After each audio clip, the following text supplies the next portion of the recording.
할렐루야, 할렐루야. 예, 주님의 이름으로 여러분 축복합니다. 오늘 사순절 제6주 중려 주일입니다. 고난 주일이기도 하고요, 고난 주간의 시작이기도 하죠. 오늘 매우 뜻깊은 날, 주님의 고난에 여러분이 깊이 묵상되어지고 함께 동참하는 은혜 시간이 되시기를 바랍니다. 이제 예배 함께 드리겠습니다. 조용한 기도 드리겠습니다.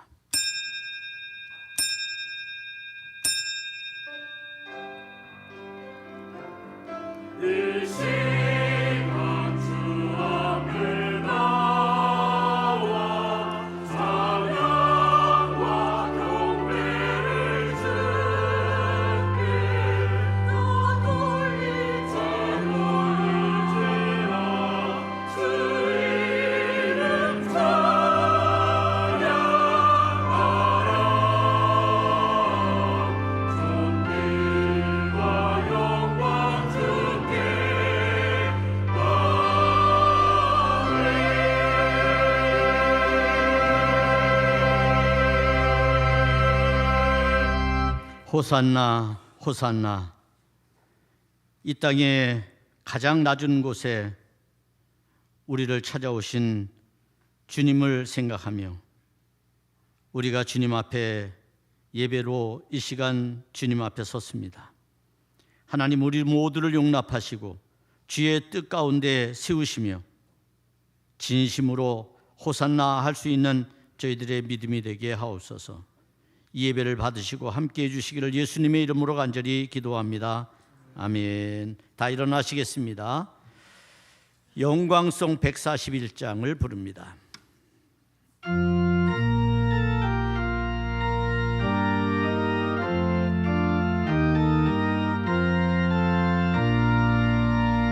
호산나 호산나 다 노래 부른다. 수많은 아이들이 즐거운 노래로 그 품에 안으시고 복 주신 주님께 온 몸과 마음 들여 주 찬양합니다. 저 감람산 길 따라 큰 불이 따르며 그 손엔 종려가지 흔들며 외친다. 만왕의 왕주 예수 나귀를 타시고 그 어린이들 노래 다 받아주신다. 호산나 그 옛 노래 우리도 부르자. 주 예수를 의지 우리의 전능하 온 몸과 마음 다해 목소리 높여서 영원히 기쁜 노래 주 앞에 드리자.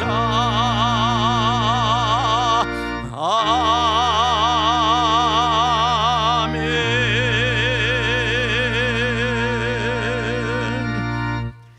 교동문 129번을 교독합니다.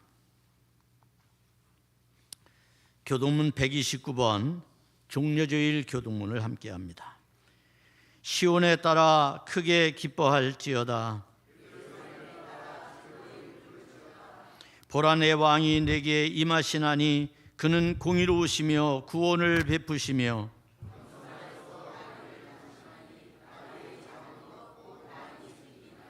내가 에브라임의 병거와 예루살렘의 말을 끊겠고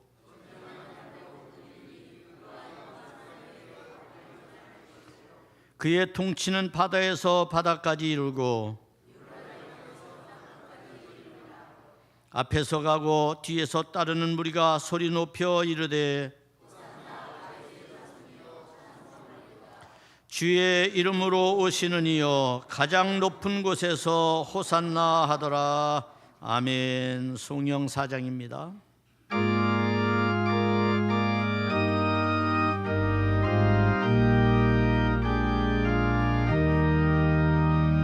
성부 성자와 성령 영원히 영광 받으옵소서.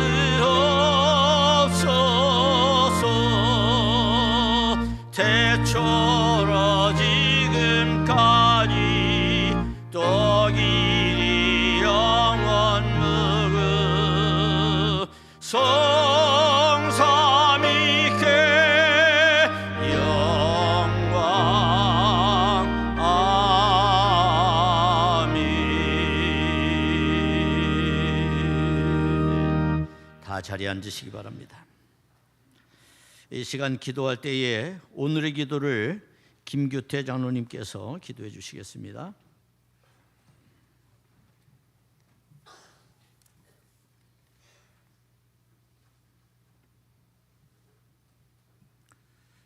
기도드리겠습니다.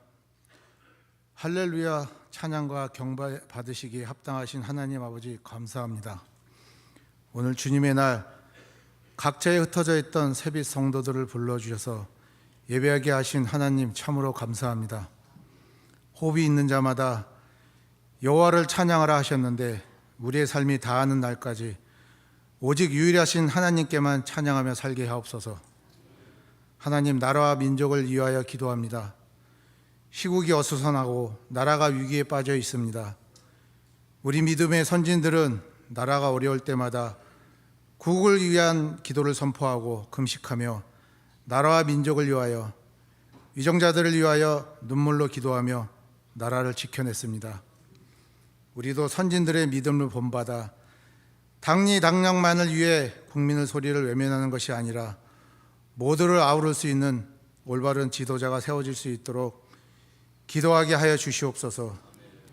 또한 무시무시한 산불로 인하여 희생당한 자들과 살아남아 고통받는 국민들이 있습니다.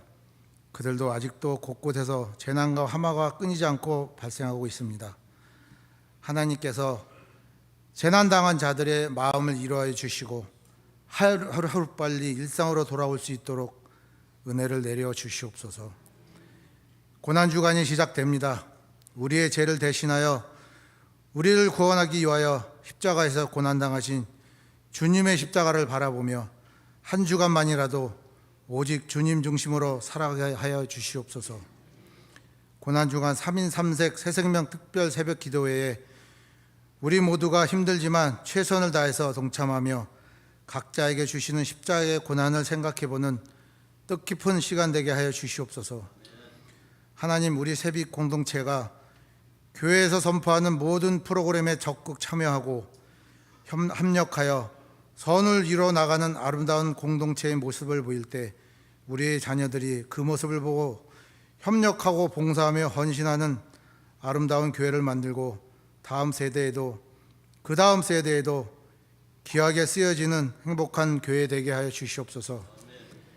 교회에 병들어 신음하는 사랑하는 형제자매들을 위해 우리 모두가 힘을 합하여 기도하게 하여 주시옵소서.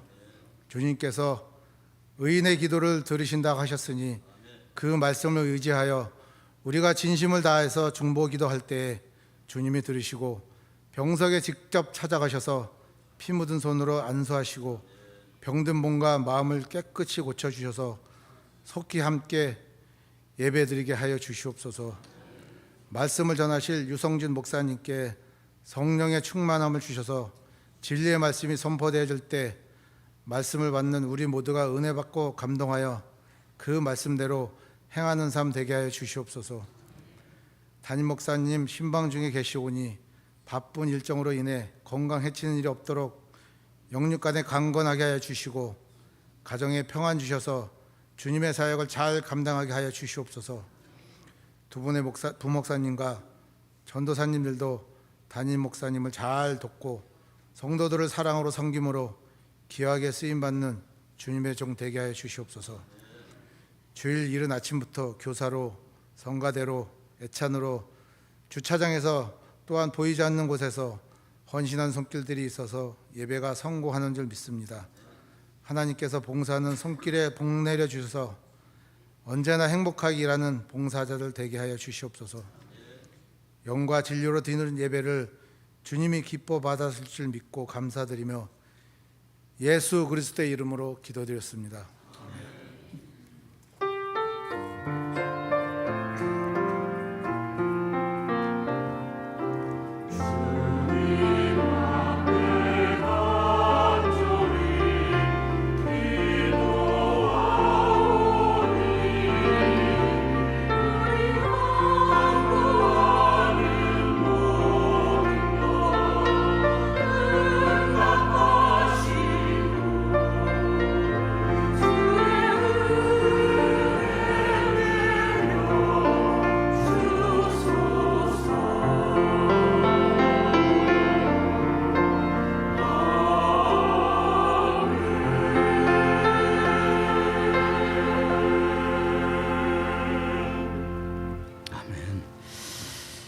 교회 소식을 함께 나누겠습니다. 주보를 참고하시기 바랍니다.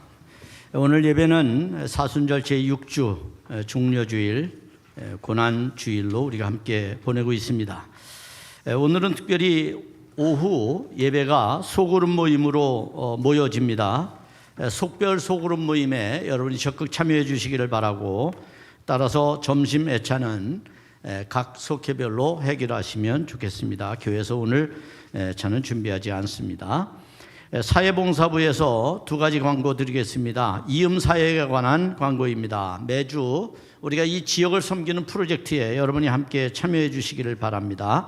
담당 부서는 담당 지역을 한번 여러분들이 돌면서 기도도 하시고 함께 선한 일들을 하시면 선한 은혜가 나타나게 될 줄로 믿습니다. 꼭 참여해 주시기를 바라고요. 5월 15일 어르신 야외 행사를 준비하고 있습니다. 70세 이상 어르신들을 모시고 가려고 하는데, 이번에는 좀 독특한 방법으로 저희가 어른들을 모시려고 합니다. 관광버스나 이런 것을 저희가 의존하지 않고 성도들의 자발적인 봉사, 섬김으로 우리가 하려고 합니다. 혹시 그날 시간이 되시거나 차량을 가지고 계신 분들이 지원을 해 주시면 저희들이 함께 하도록 하겠습니다. 그래서 여러분이 꼭 운전을 해서 어르신을 모시고 그리고 약속된 장소까지 가는 그러한 아주 재미있는 그런 섬김의 시간입니다. 여러분께서 기억하시고 70세 어르신들을 잘 모시는 그러한 시간이 되기를 바랍니다. 꼭 속장님들은 참여할 수 있는 인원 70세 이상 어르신 조사해 주시고요. 그 다음에 차량으로 섬겨주실 분들도 사무실로 지원해 주시기를 바랍니다. 관리부에서 봄맞이 대청소를 실시합니다. 4월 19일 토요일, 이번 주 토요일이죠. 9시부터 전교인 대상으로 우리 교회 청소를 실시합니다. 여러분 시간 내서 함께 오셔서 섬김의 빛을 내주시기를 바랍니다. 총려선교회도 그날 부활란을 쌓는 작업을 합니다. 부활란 전도용으로 우리가 한 2,000개 정도를 지금 준비하고 있습니다. 여러분 함께 봉사해 주셔서 부활란 삶아서 그날 청소 끝나고 점심 먹으면 함께 이 지역을 돌면서 부활란을 나눌 수 있도록, 그래서 부활하신 주님을 우리가 알릴 수 있도록 그렇게 해주시면 좋겠고요. 여러분께서 꼭 함께 참여하셔서 맡은 일에 충성을 다해 주시기를 바랍니다. 고난주간입니다. 이번 주부터 고난주간을 오늘부터 시작되는데, 내일 새벽부터 특별 새벽기도회, 새생명 특별 새벽기도회가 준비되고 있습니다. 이번에는 우리 교회 교육자들이 우리가 함께 말씀을 전하기로 했습니다. 여러분께서 함께 해주시길 바라고, 각 선교회가 여기 주관하는 날이 있습니다. 주보에 참고해 주시고 자기 선교의 명예를 생각하셔서 여러분이 꼭 참석해 주시기를 바랍니다. 그날 빠지지 않도록 해주시고, 그 외에 모든 분들도 이번만큼은 함께 참여해서 기도의 시간을 갖기를 바라고, 우리 장로님 기도한 것처럼 나라를 위해 기도해야 될 거 아니에요? 그러니까 여러분 꼭 기도에 함께 참여해 주시길 바랍니다. 금요일 날 저녁은 특별한 이벤트가 있습니다. 금요일 날 저녁은 십자가 그늘이라고 하는 주제로 우리가 십자가를 앞세우고 여러 가지 퍼포먼스를 하고 또 성만찬도 하게 될 겁니다. 여러분 그날 오시면 또 은혜가 될 것입니다. 그리고 고난주간에 특별히 사랑 나눔 한 끼 금식 모금을 합니다. 여러분께서 불우한 이웃을 돕기 위한, 재난을 만난 이웃을 돕기 위한 모금으로 우리도 동참하기 위해서 고난주간에 하루 한 끼 식사비를 여러분들이 잘 정성껏 내주시면 저희들이 모아서 재난을 당한 이들을 위해서 사용하도록 하겠습니다. 꼭 여러분들이 금식 기도에 참여를 해주시길 바라고요. 그래서 여러분이 꼭 헌금을 금식에 대한 헌금을 해주시기를 바랍니다. 부활절 예배에 대한 안내입니다. 온 세대 예배로 함께합니다. 부활절날 성가대 찬양대에 칸탄타가 있고 또 세례 예식이 있습니다. 여러분 부활절 예배 온 세대 예배 10시 반부터 시작이 되는 거 착오 없도록 해주시고요. 다음 주에는 특별히 우리가 봉헌을 앞에 나와서, 여기 앞에 여러분 보시면 우리 종려 가지가 있고 그 앞에 무덤이 있습니다. 이 빈 무덤은 예수님의 무덤을 상징하는 겁니다. 여러분께서 이곳에다가 이제 봉헌을 하게 될 텐데 여러분이 꼭 기억하시고 다음 주에 봉헌을 준비하셔서 함께 봉헌에도 참여해 주시기를 바랍니다. 세례 교육은 19일 오후 2시에 진행합니다. 교회 봉헌 헌물을 봉헌하신 그러한 두 분이 계시는데, 우리 임종계 장로님께서 카페에 있는 원형 테이블 의자를 봉헌해 주셨습니다. 그리고 김규태 권사님께서 저 4층에 있던 그 배전판을 우리 2층으로 옮기는 작업을 했습니다. 이것 또한 3일에 걸쳐서 직원과 함께 해주셨는데 이것도 장로님께서 무료로 그렇게 해주심을 감사드립니다. 이외에도 미리 여러분에게 광고 드립니다만 오늘은 여러분 점심을 교회에서 안 주죠. 죄송합니다. 다음 주에 곱빼기로 드리겠습니다. 다음 주에 여러분 기대하셔도 좋습니다. 다음 주에는 부활을 축하하면서 우리 교회 전체 바베큐 파티를 준비하고 있습니다. 다음 주에는 꼭 금식하고 오시기를 바랍니다. 그리고 오셔서 다음 주에 우리 주차장에서 우리 두 분 신천 장로님 되신 두 분이 여러분을 위해서 만찬을 제공해 주십니다. 여러분 감사한 마음으로 함께 동참하시면 좋을 것 같아요. 바비큐만 있는 것이 아니고요. 여러분 굴도 있습니다. 굴. 그래서 굴도 다음에 우리 유 목사님이 다음 주에 오셨어야 되는데 미리 오셔가지고 역시 먹을 복이 없습니다. 목회실에서 알려드립니다. 공감 티타임 시간 매주 있습니다. 그러나 특별한 시간은 없는데요. 오늘 또 신방이 있네요. 여러분이 함께 해주시면 좋겠습니다. 환우를 위해 중보기도 해주시고 애찬실 협력 잘 해주셔서 감사합니다. 여러분 진심으로 감사를 드립니다. 이제 봉헌의 시간 갖겠습니다. 찬송가 213장 4절 부르면서 봉헌합니다.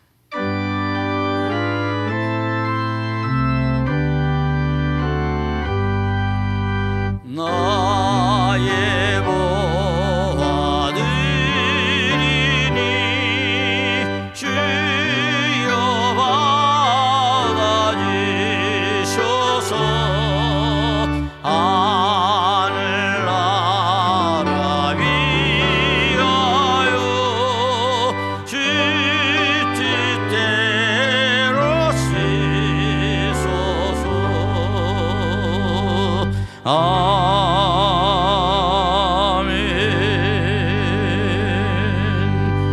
기도하겠습니다. 하나님 고맙습니다. 우리를 사랑하시는 주의 은혜가 저희들 가운데 풍성하여 오늘도 예배드리러 오는 우리의 마음이 기쁘고 즐겁고 행복하게 하시니 감사합니다. 주님 앞에 나올 때의 믿음 가지고 주님 앞에 왔습니다. 그리고 이 믿음을 표현하기 위해 이 시간 봉헌 시간에 주님 앞에 귀한 예물을 드립니다. 하나님께서 이 예물이 세상 재물이 아니라 하나님께 드려지는 우리의 삶의 고백이고 우리의 신앙이며 또 우리의 믿음이고 나아가 우리의 비전이고 기도의 제목입니다. 하나님께서 함께해 주셔서 주의 뜻을 이루며 주님께 영광 돌리는 은혜가 우리 속에 함께하도록 은혜 베풀어 주시옵소서. 하나님 축복하시되 저들의 생업에 복을 주시기를 원합니다. 사업이 잘 되게 해주시고 직장이 든든하게 하시며 그리고 계획하고 바라는 일들이 하나님의 풍성한 열매를 맺게 해주시며 모든 행사가 만사형통하도록 은혜를 부어 주시옵소서. 바라기는 하나님 우리 모두에게 건강 주시기를 원합니다. 육체적인 질병 가운데 있는 주의 성도들을 돌아보시고 저들을 아버지 하나님 치유하시며 회복시켜 주셔서 하나님의 거룩한 치유의 능력이 임하도록 은혜 베풀어 주시옵소서. 육체의 질구에서 자유함을 얻게 도와주시고 구원의 기쁨을 노래하게 하시며 하나님 앞에 영광 돌리도록 주님이 축복해 주시기를 원합니다. 육체뿐만 아니라 우리의 정신도 영혼도 건강하여 참 성도답게 살아가도록 하나님이 도와 주시옵소서. 우리의 가정들을 축복해 주옵소서. 믿음의 가정이 아버지 하나님이여 가정 천국을 이루게 하옵소서. 부부가 건강하게 하시고 부모 형제가 잘 되게 하시며 자녀들이 복을 받게 하심으로 저들의 진로가 하나님 앞에서 시온의 대로처럼 열리게 하시고 하나님의 축복과 은혜 속에 살아가는 귀한 자녀들이 되도록 하나님이 복 주시기를 원합니다. 하나님 주의 전이 여기 있습니다. 이 제단을 기억하시기를 원합니다. 이 시대에 주님께서 이 제단을 아버지 하나님 세우셨사오니 주님께서 우리에게 주신 사명을 감당하는 제단 되게 하시고 세상의 빛을 발하는 새빛 제단 되게 하옵소서. 예수님의 이름으로 간절히 축복하며 기도합니다. 아멘. 이제 다 일어나시겠습니다. 말씀을 받는 시간입니다. 이경희 권사님께서 요한복음 18장 1절에서 11절 말씀을 봉독해 주십니다. 예수께서 이 말씀을 하시고 제자들과 함께 기드론 시내 건너편으로 나가시니 그곳에 동산이 있는데 제자들과 함께 들어가시니라. 그곳은 가끔 예수께서 제자들과 모이시는 곳이므로 예수를 파는 유다도 그곳을 알더라. 유다가 군대와 대제사장들과 바리새인들에게서 얻은 아랫사람들을 데리고 등과 횃불과 무기를 가지고 그리로 오는지라. 예수께서 그 당할 일을 다 아시고 나아가 이르시되 너희가 누구를 찾느냐? 대답하되 나사렛 예수라 하거늘 이르시되 내가 그니라 하시니라. 그를 파는 유다도 그들과 함께 섰더라. 예수께서 그들에게 내가 그니라 하실 때에 그들이 물러가서 땅에 엎드러지는지라. 이에 다시 누구를 찾느냐고 물으신대 그들이 말하되 나사렛 예수라 하거늘 예수께서 대답하시되 너희에게 내가 그니라 하였으니 나를 찾거든 이 사람들이 가는 것을 용납하라 하시니 이는 예수께서 내게 주신 자 중에서 하나도 잃지 아니하였사옵나이다 하신 말씀을 응하게 하려 함이로라. 이에 시몬 베드로가 칼을 가졌는데 그것을 빼어 대제사장의 종을 쳐서 오른편 귀를 베어버리니 그 종의 이름은 말고라. 예수께서 베드로더러 이르시되 칼을 칼집에 꽂으라. 아버지께서 주신 잔을 내가 마시지 아니하겠느냐 하시니라.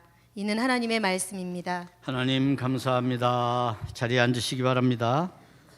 이 시간은 특별 찬양의 시간입니다. 할렐루야 찬양대에 특별 찬양 함께 나누겠습니다.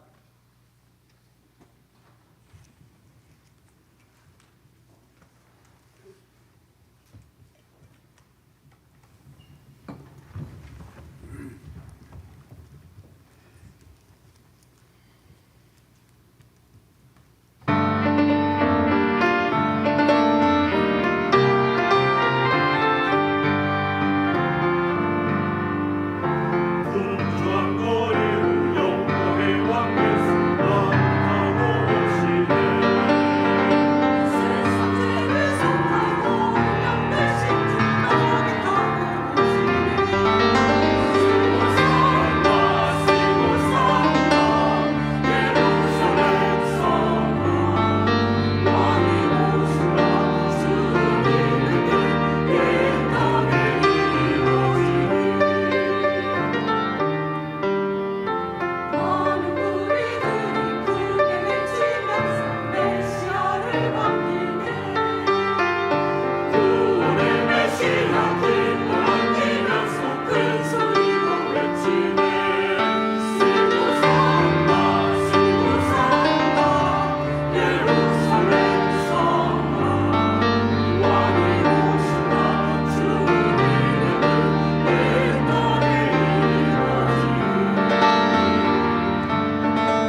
할렐루야. 박수로 하나님 앞에 영광을 돌립니다. 호산나. 예, 감사합니다. 은혜로운 찬양, 아주 힘찬 호산나의 찬양을 함께 들었습니다. 오늘 여러분에게 특별한 시간을 갖기를 원해서 우리 유성준 목사님이 오셔서 말씀을 전해주시게 되었습니다. 오늘 유성준 목사님은 이제 이번 우리 중부위원회에서 목사로서 은퇴를 하시고 우리 서번트 리더십 훈련원, 우리 감리교에 소속된 기관인 우리 서번트 리더십 훈련원의 원장으로 수고를 많이 하고 계신데 우리 교회 소속 목사님이기도 합니다. 여러분, 이제 목사님께서 주시는 말씀, 순종의 도라고 하는 말씀의 제목 여러분이 기억하면서 말씀의 은혜 함께 나누시기를 바랍니다. 여러분, 많은 은혜 받으시기 바랍니다.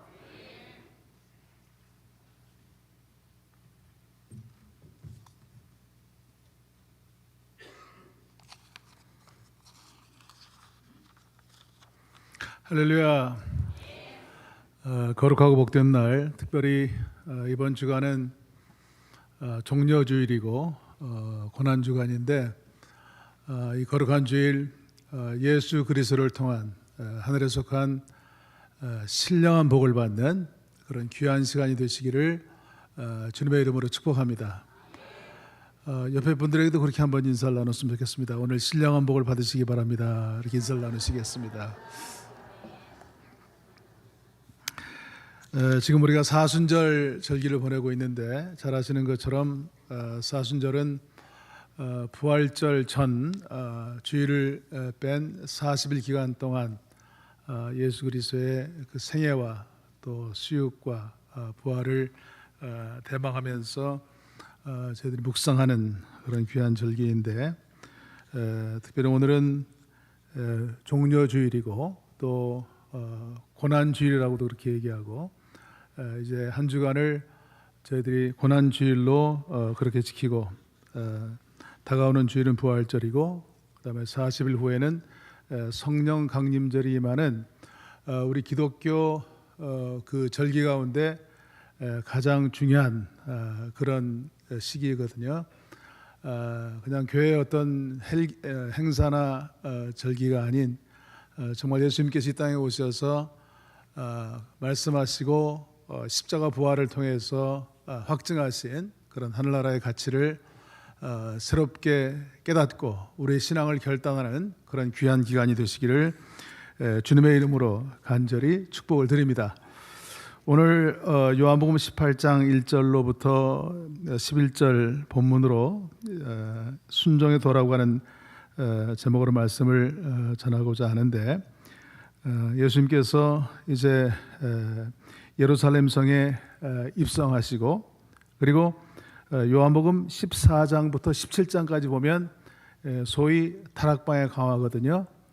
다락방에서 마지막 유언 설교를 하셨어요. 14장부터 16장까지는 설교 말씀이고 17장은 마지막 유언 기도라고 할 수 있는 그러한 기도를 드리시고 그 다음에 마가의 다락방에서 나와서 이제 기드론 시내 건너편 동산에 제자들과 함께 들어가시게 됩니다. 오늘 2절 말씀에 보니까 그곳은 예수님이 제자들과 가끔 모이셨던 장소이기도 한데 그 동산의 이름은 우리가 잘 아는 겟세마네 동산이었습니다.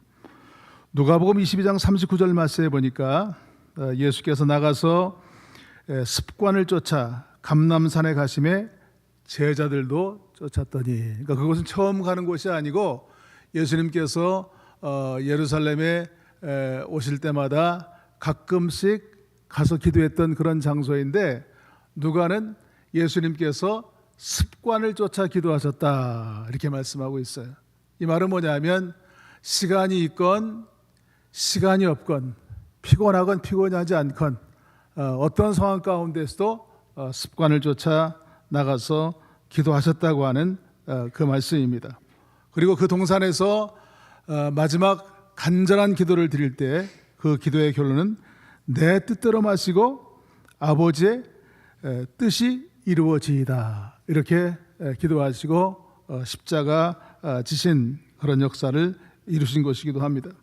예수님께서 그렇게 겟세마네 동산에 나가서 기도하려고 할 때 이제 그 가룟 유다가 예수님의 12제자 가운데 한 명이고 예수를 배반한 예수를 판 유다가 예수님을 잡으려고 그곳에 오게 되었습니다. 오늘 본문 말씀에는 다르게 표현되어 있습니다만은 마태복음에 보니까 예수님께서 그렇게 마지막 순간을 준비하시고 간절히 기도하셨어요. 정말 땀방울이 핏방울이 되도록 그렇게 간절히 기도하시고 그 마지막을 준비하셨어요. 그때 제자들은 피곤하고 지쳤기 때문에 졸고 있었어요. 그래서 예수님께서 오셔서 시험에 들지 않게 깨어있어 기도하라. 그러니까 시험에 들지 않으려면 우리가 영적으로 깨어있어야 되고 깨어있으려면 기도하라고 하는 거예요. 그런데 너무나 피곤했기 때문에 졸고 있었어요. 그런데 상황이 닥쳤을 때 마태복음에 보니까 마태복음 26장 50절 말씀에 보니까 그 예수를 팔러 오는 유다를 향해서 이렇게 얘기합니다. 친구여, 내가 무엇을 하러 왔는지 행하라. 이렇게 얘기합니다. 자기를 잡으러 오는 그 배반하는 제자를 향하여 뭐라고 불렀다고요? 친구여 이렇게 불렀어요. 그런데 기도할 때 기도하지 않고 졸고 있던 베드로는 그 순간에 칼을 뽑았습니다. 우리가 중요한 영적 진리는 뭐냐면 정말 기도하고 늘 준비되어 있지 않으면 사도 바울이 디모데에게 말씀한 것처럼 너희가 말씀과 기도로 거룩해진다. 말씀과 경건에 관한 교훈에 날마다 창념하라. 이렇게 말씀하신 것처럼 준비되어지지 않으면 평생 잘 몰라요. 그런데 상황이 닥치면 베드로처럼 칼을 뽑는다고 하는 얘기입니다. 우리가 믿음으로 살아야 되는데 준비되어 있지 않으면 때로는 혈기의 칼을 뽑고 분노의 칼을 뽑고 그러면서 주의 뜻을 이루지 못한다고 하는 그런 깨달음을 이 말씀을 통해서 우리가 깨달을 수가 있습니다. 그런데 그 동산이 오늘 말씀에 보니까 기드론 시내 건너편에 있었다 이렇게 얘기하고 있습니다. 오늘 본문 요한복음 8장 말씀을 자세히 보면 오늘 이 본문 말씀 가운데 그 요한은 여기서 겟세마네 동산보다 기드론 시내를 강조하고 있는 것을 볼 수가 있습니다. 그 계곡은 원래 그 기드론 시내는 원래 공동묘지였어요. 다윗의 아들 압살롬의 무덤도 이곳에 있고 에스겔 선지자가 에스겔 37장의 환상 가운데 그 에스겔 골짜기에 마른 뼈들이 그렇게 널려 있었는데 간절히 기도할 때 새로운 바람이 불어올 때 그 뼈들이 살아나고 그리고 군대가 되어지는 놀라운 역사를 이루었던 에스겔 골짜기가 바로 이 기드론 시내였어요. 유대의 대표적인 죽음의 골짜기가 바로 이 기드론 골짜기였습니다. 예수님께서 십자가를 지시기 전 바로 이 죽음의 계곡 기드론 골짜기를 통과하셨어요. 이 말씀은 뭐냐 하면 죽음의 골짜기를 통과한 사람만이 철저하게 하나님의 뜻에 인생을 맡기고 사는 그러한 삶을 살 수 있다고 하는 것이에요. 순종하는 사람만이, 철저하게 하나님의 뜻에 순종하는 사람만이 하나님의 뜻을 이룰 수 있다고 하는 귀한 깨달음을 받을 수가 있습니다. 이 유명한 그 윌리엄 펜이라고 하는 사람이 있습니다. 이 사람이 쓴 책의 제목이 No Cross, No Crown, 십자가 없이는 면류관이 없다라고 하는 그런 책 제목입니다. 이 그 윌리엄 펜은 그 자기의 어떤 퀘이커 신앙 때문에 여러 번 감옥에도 갇히고 어려운 일을 당했는데 영국의 찰스 2세로부터 미국이 독립하기 전에 펜실베니아를 개척하라고 하는 그런 명령을 받았어요. 그래서 필라델피아라고 하는 도시도 건축하고 그 지역에 많은 그런 당시 유럽에서 핍박받던 그 크리스천들, 뭐 아미시나 메노나이트나 그런 그 퀘이커나 이런 사람들이 다 펜실베니아에 그 무대를 두고 있었어요. 우리 감리교회 그 한국 감리교회 그 처음 복음을 전한 선교사 가운데 아펜셀러나 스크랜튼도 다 이 펜실베니아에서 자란 그런 사람이었습니다. 그런 고난을 통해서 그러한 삶을 실제적인 삶 가운데 실천했던 그런 역사를 볼 수가 있습니다. 예수님은 제자들을 말씀하실 때 누구든지 나를 따르려거든 자신을 부인하고 제 십자가를 지고 그리고 나를 따르라고 말씀하셨어요. 사도 바울은 십자가의 도가 멸망당하는 세상 사람들에게는 미련한 것이지만은 구원을 얻은 우리에게는 하나님의 능력이라고 얘기했어요. 나는 예수 그리스도의 십자가, 그의 십자가에 못 박힌 것 외에는 아무것도 자랑치 아니하기로 했노라, 이렇게 고백했습니다. 그리고 예수 그리스도의 남은 고난을 그의 몸된 교회를 위하여 내 육체의 체험에 사느라고 그는 그렇게 고백했던 것을 볼 수가 있습니다. 갈라디아서 5장 24절 말씀에는 그리스도 예수의 사람들은 육체와 함께 그 정과 욕심을 십자가에 못 박았느니라. 오늘 이제 우리가 고난 주간을 시작하면서 우리 인생의 초점을 그 십자가에 두고 십자가의 그 능력을 묵상하는 그런 복된 절기가 되시기를 주님의 이름으로 축복합니다. 제가 이 사순절 시작하면서 제 아내하고 딸내미가 폭삭 소가수다라고 하는 그 넷플릭스 드라마를 꼭 보라고 그래서 열심히 그걸 봤습니다. 그 주인공이 50년대생들이기 때문에 저희와 같은 시대를 살아왔다고 하는 것 때문에도 공감을 했고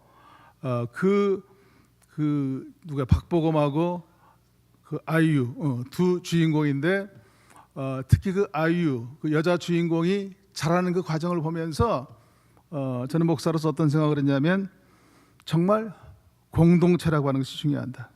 이 그 나이제리아의 그런 그 속담 가운데 한 아이를 키우려면 온 마을이 필요하다라고 하는 것을 그 아이가 물론 당차긴 하지만 그 아이가 자라는 그 과정을 통해서 남자친구, 아빠, 엄마, 심지어는 동네 해녀하는 동네 그 여러 그 친구들 이런 사람들이 함께 서로 키워가는 그런 모습을 보면서 제 마음 가운데 야, 교회가 이런 공동체가 됐으면 좋겠다.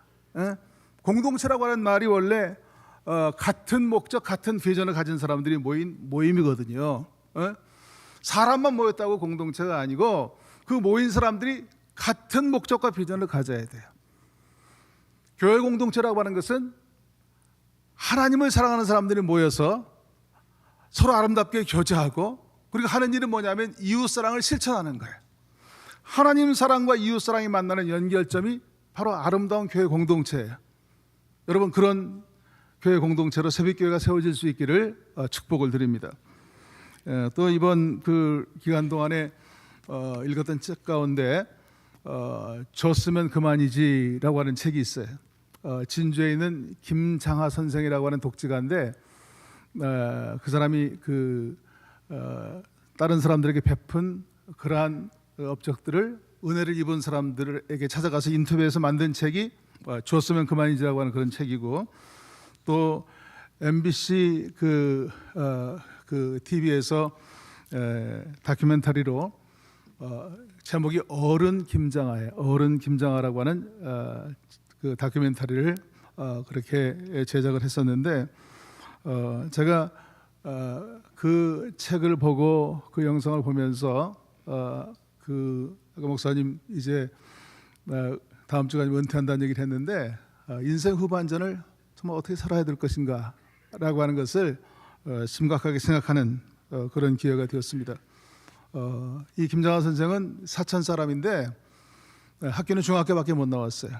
중학교를 나와서 한약방에 취직을 했는데 그 19살 때 그 한약 약종상 그러니까 정식으로 그 한의대를 나온 게 아니고 약을 제조해서 팔 수 있는 그런 이제 자격증이 한약 약종상 자격이거든요. 그러니까 한약방은 침원 못 넣지만 약만 지어주는 거예요. 근데 이 사람이 정직하게 그렇게 좋은 재료로 한약을 지어서 팔았는데 큰 부자가 되었습니다. 그런데 그 돈을 자기를 위해서 쓴 것이 아니고 전 재산을 다 사회에 환원한 거예요. 돈이라고 하는 것이 그냥 놔두면 똥이 되지만 다른 사람에 대해서 베풀 때 그것은 굉장히 중요한 의미가 있다고 하는 그런 인생관을 가지고 살았어요.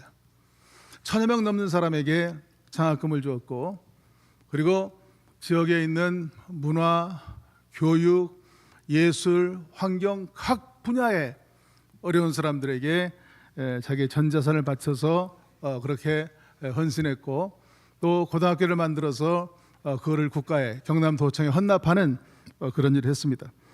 헌법재판소 소장하는 그 문영배 판사가 중학교도 간신히 가고 그 친척이 교복을 물려주고 교과서를 물려줘서 간신히 중학교를 나왔는데 고등학교 다닐 능력이 없었어요. 그때 김장하 선생 장학금으로 서울법대를 나오고 사법고시에 붙었어요.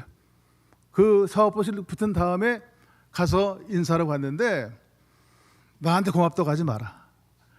너를 키워준 건 사회가 너를 키워준 것이다. 그리고 네가 혹시 갚아야 되겠다고 하는 그런 마음을 갖고 있다고 한다면 이 사회를 위해서 갚아라. 그래서 그이가 그 인생 철학으로 인생을 살았다고 하는 것이에요. 정말 이 시대 정말 중요한 것은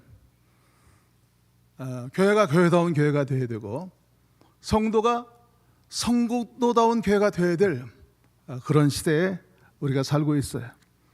많은 사람들이 남을 좀 도와주면 그것을 도와주는 것을 끝나는 것이 아니고 보상받기 원하는 그런 마음으로 도울 때가 참 많아요.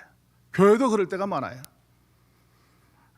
저 자신부터 그러한 그 참된 어른의 그런 삶을 보면서 참으로 바른 인생관을 가지고 살아야 되겠다라고 하는 깨달음을 받았는데, 이러한 부활절 절기, 이 사순절 절기에 이러한 가치관이 저와 여러분의 가치관으로 세워지는 그런 귀한 기간도 되시기를 간절히 축원을 드립니다. 오늘 이 기드론 시내라고 하는 것은 물이 없는 마른 골짜기였지만 하나님은 그 골짜기를 히브리어에 보면은 백향목 골짜기로 그렇게 해석하고 있는 것을 볼 수가 있습니다. 이 말씀의 영적인 의미는 죽음의 골짜기를 지난 사람에게 그곳은 더 이상 죽음의 골짜기가 아닌 백향목 골짜기가 된다고 하는 그런 진리를 우리가 깨달을 수가 있어요. 이 백향목 하면 생각나는 것이 뭐냐면 레바논의 백향목입니다. 그래서 예로부터 성전을 건축한다든지 왕이 왕궁을 건축할 때 가장 귀하게 썼던 제목이 백향목이에요. 시편 92편 10절 말씀 거기에 보니까 주께서 내 뿔을 들소의 뿔같이 높이셨으며 내게 신선한 기름을 부으셨나이다. 우리에게 신선한 기름 부음, 그러니까 fresh anointing이 임하면 어떤 축복을 받냐면 시편 92편 12절 말씀 거기에 보니까 하나님 뜻대로 사는 의인은 종려나무같이 번성하며 레바논의 백향목같이 성장하리로다. 건강과 풍요와 그리고 변하지 않는 생명력과 존귀를 의미해요. 그리고 시편 92편 14절 말씀에는 그렇게 사는 사람은 늙어도 여전히 결실하며 진액이 풍족하고 빛이 청청하리라고 축복하십니다. 이 어른들 많이 계신데 그 축복받는 정말 어른들 다 되시기를 간절히 축원을 드립니다. 이사야서 10장 27절 말씀에 기름진 까닭에 모든 멍에가 부러지리라. Anointing shall break the bondage. 그러니까 우리가 늘 말씀을 묵상하고 기도하고 말씀대로 살아나갈 때 우리에게 성령의 신선한 기름 부음이 임하고, 그렇게 할 때 우리를 감싸고 있는 모든 멍에가 부러지는 그런 역사들이 간증으로 이루어질 수 있다고 하는 그런 깨달음을 받을 수가 있는 줄로 믿으시기를 바랍니다. 유명한 그 대우그룹의 창업자인 김호중 씨는 저희 그 자랄 때 아주 우상 같은 사람이었어요. 그분이 쓴 책 가운데 유명한 책이 세상은 높고 할 일을 많다. 멋있잖아요. 이 가족이 원래 감리교 정동교회 출신들이에요. 그래서 어머니가 신실한 권사님이시고 그 정동교회가 새 건물을 지을 때도 대우에서 헌금을 많이 해가지고 그렇게 아름다운 건축을 했습니다. 젊을 때는 신앙생활을 잘했지만 사업에 바빠지고 성공하면서 점점 세속화되고 결국 대우가 파산하는 어려운 일을 당한 것을 볼 수가 있습니다. 우리가 이스라엘의 역대 왕들을 볼 때에도요, 절대 권력은 절대 타락하는 것을 볼 수가 있어요. 오늘날 우리 상황 가운데에도 주어진 그 권력을 법의 테두리 안에서 잘 사용하면 나라가 바로 세워질 수가 있는데 그렇게 하지 못하기 때문에 많은 폐해가 이루어지는 것을 볼 수가 있습니다. 오늘 그 구약에 보면 철저하게 하나님 뜻대로 살았던 대표적인 임금이 다윗이었어요. 철저한 신본주의자였어요. 반대로 철저한 인본주의자의 대표적인 인물은 사울왕 같은 사람이에요. 그러니까 평소엔 몰라요.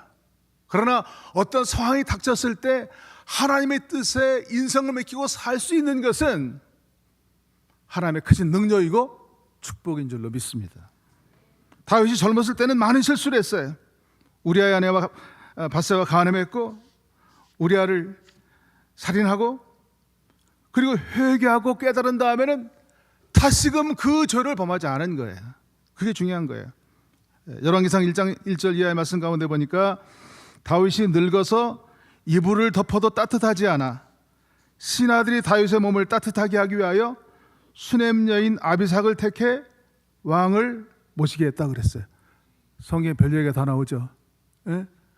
다윗의 몸을 따뜻하게 하기 위해서 수넴 여인을 택했는데 왕이 끝까지 잠자리를 같이 하지 않았다. 이렇게 성경은 기록하고 있습니다. 우리가 사순절 기간을 보내며 예수님이 십자가와 부활을 통해서 우리에게 보여주기 원하셨던 진리가 무엇인지 한번 생각해 보시기 바랍니다. 가장 핵심적인 것은 죽어야 산다고 하는 그런 진리입니다. 운동 경기 가운데 가장 성경적인 요소가 많이 포함된 것이 저는 야구라고 생각을 합니다. 이 야구 경기는요, 철저하게 아무리 훌륭한 선수라도 감독이 지시하는 그 지시를 철저하게 순종해야 돼요. 선수가 출루하면 그 다음부터 철저하게 감독의 지시를 따라야 됩니다. 치라면 치고 번트를 대라면 번트를 대고 도루하라고 하면 도루를 대고 좋은 볼이 들어왔다고 해서 도루하라고 하는데 홈런을 치잖아요. 홈런을 쳐도 혼나요. 징계 대상이에요. 철저하게 감독의 명령에 그렇게 따라야만 하는 거예요. 야구에는 희생이라고 하는 개념이 있어요. 여러분 들어보셨어요? 희생 프라이, 뭐 희생 번트 이런 말이 있잖아요. 희생이라고 하는 건 뭐냐면 나는 죽고 다른 사람을 살리는 거예요. 쉬운 일이 아니죠. 철저하게 헌신하는 것, 이것이 십자가의 도예요. 하나님이 우리에게 여러 가지 방법을 통해서 사인을 주십니다. 하나님은 지금도 말씀하셔요.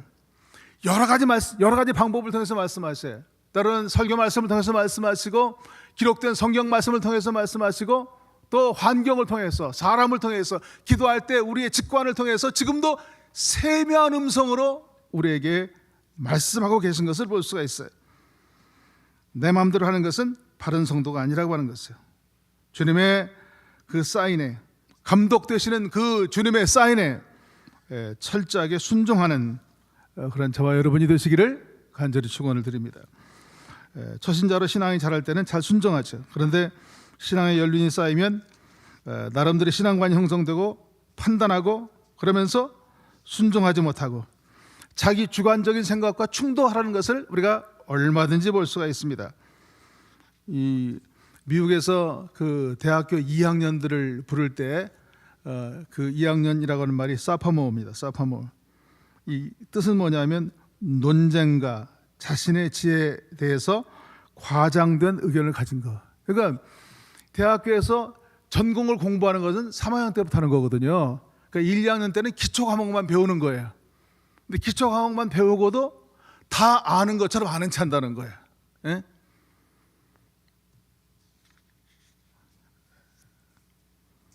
다른 사람의 말을 잘 안 듣는 시기가 대학교 2학년 시기라는 것입니다. 또 한국에서는 또 중2가 또 김정은이도 무서워한다, 김정은이도 무서워한다고 그렇게 한 얘기를 들었습니다만은 믿음이 자라지 못하고 신앙생활이 행복하지 못한 것은 대부분 교만이나 불순종하기 때문에 그래요. 그렇기 때문에 우리가 신앙생활을 잘하려면 처음 은혜 받았을 때 그 초심을 유지하는 것이 대단히 중요한 것을 깨닫게 돼요. 그렇게 할 수 있는 여러분들이 되시기를 바랍니다. 이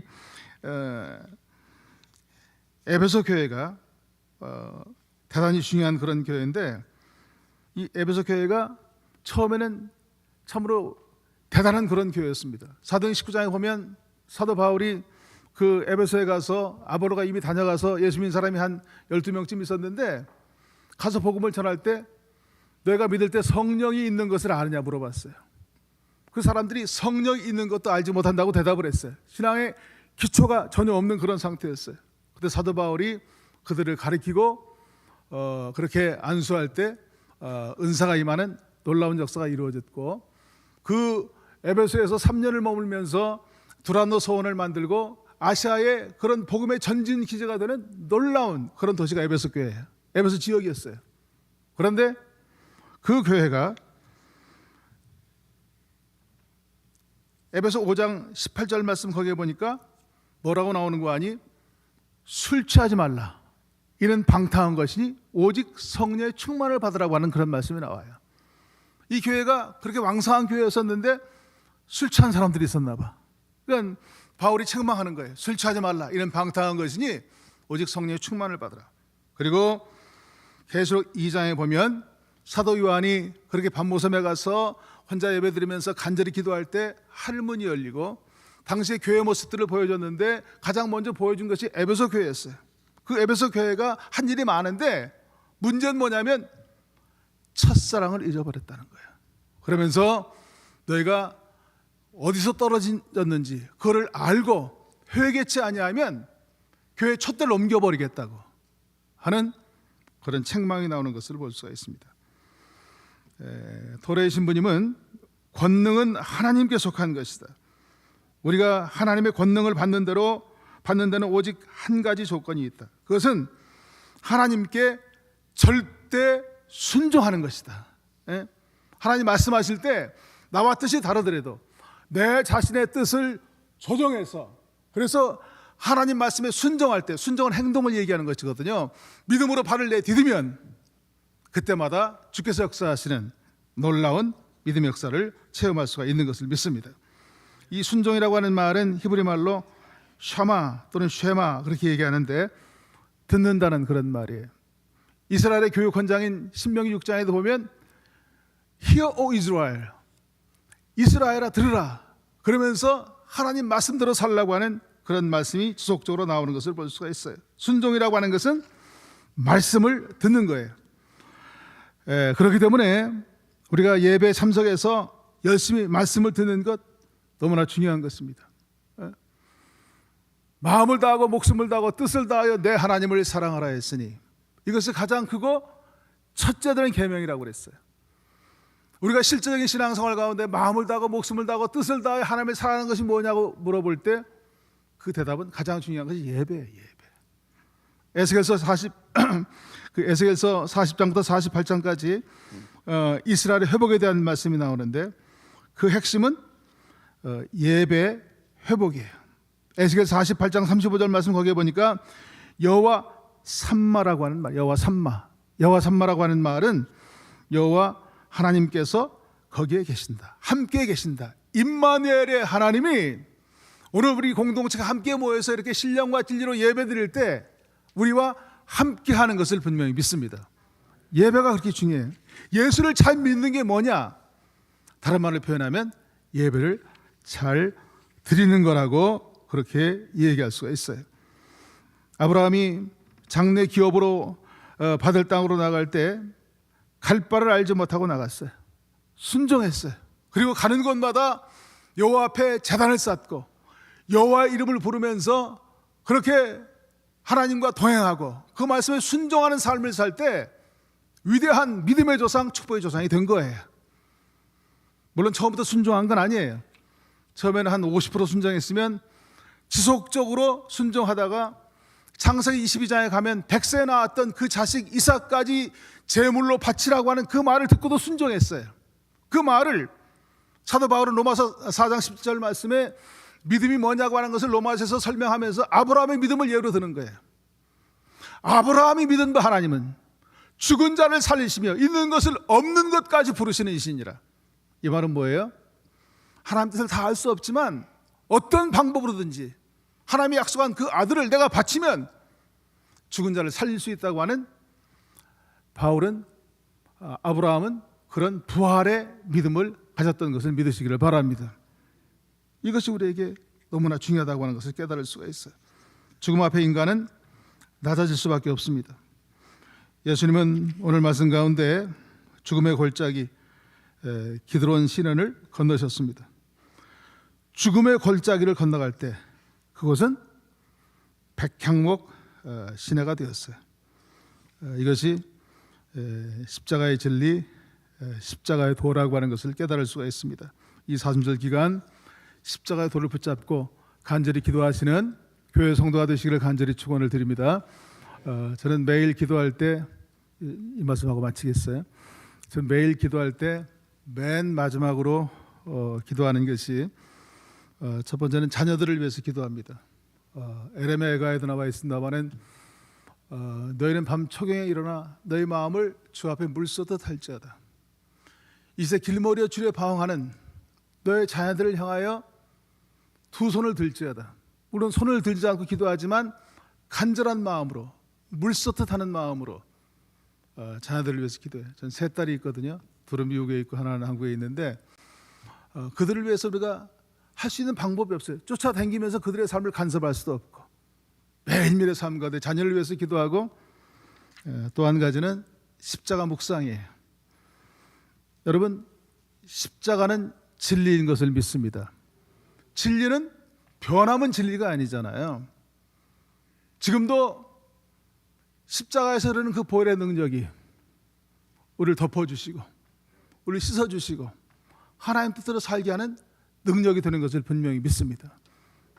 오늘 귀한 이 종료주일 이제 우리가 고난주간을 시작하게 되는데 기도하시기 바랍니다. 간절한 마음으로 주의 뜻에 순종하는 그런 사순절, 특별히 고난절 절기가 되기를 원하시며 간절히 기도하시는 교회 성도가 되시기를 간절히 축원을 드립니다. 기도하겠습니다.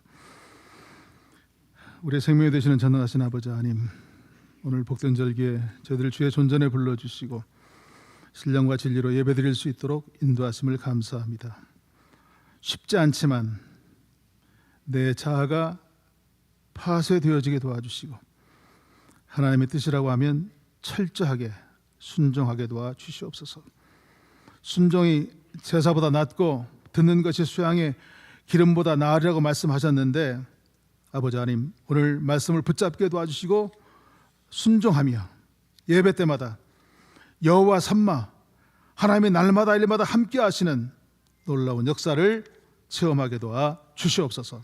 예수님의 이름으로 간절히 기도하옵나이다. 아멘.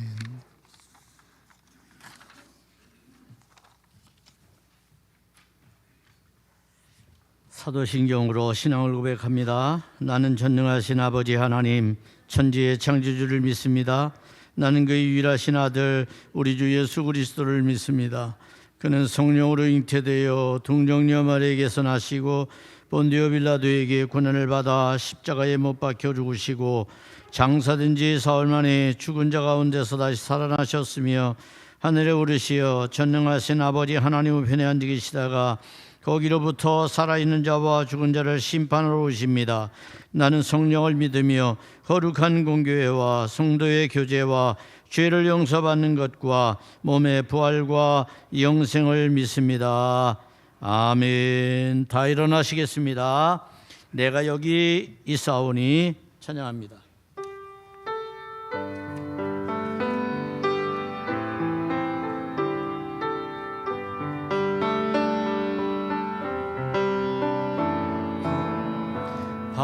바다와 하늘의 주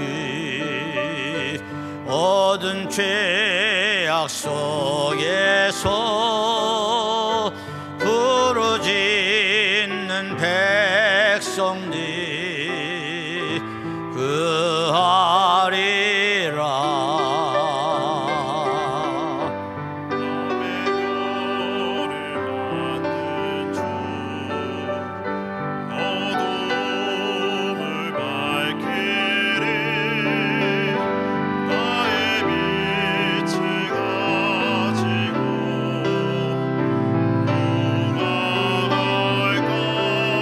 다 같이 합니다.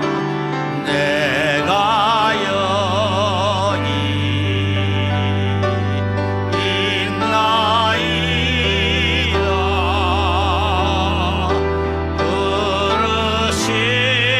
부르심을 들었나이다.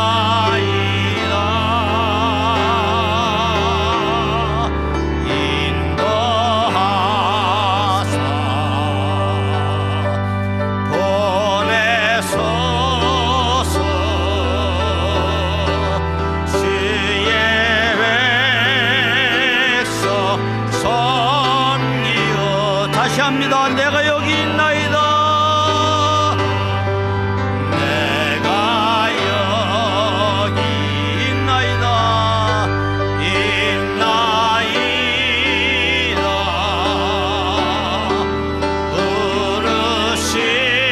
부르심을 들었나이다. 아멘. 인도하사